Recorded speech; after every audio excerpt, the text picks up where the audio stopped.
ମାଲୋ ବାପା ବଜାରରୁ ମାଛ ଆଣିଛନ୍ତି। ମାଛ ଟିକେ ମସଲା ଦେଇ ବନେଇଦେବୁ। ମାଛ ମସଲା? ହଉ ତାହେଲେ ଦେ ମୁଁ ବନେଇଦେବି ଆଉ।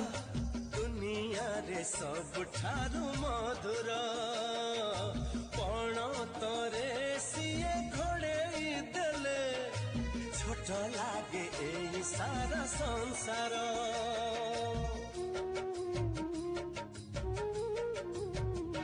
हो माँ बोली एई गोटे अक्षर दुनिया रे सबुठारु मधुर पण तरे सिए घोड़ेई देले छोट लागे एई सारा संसार।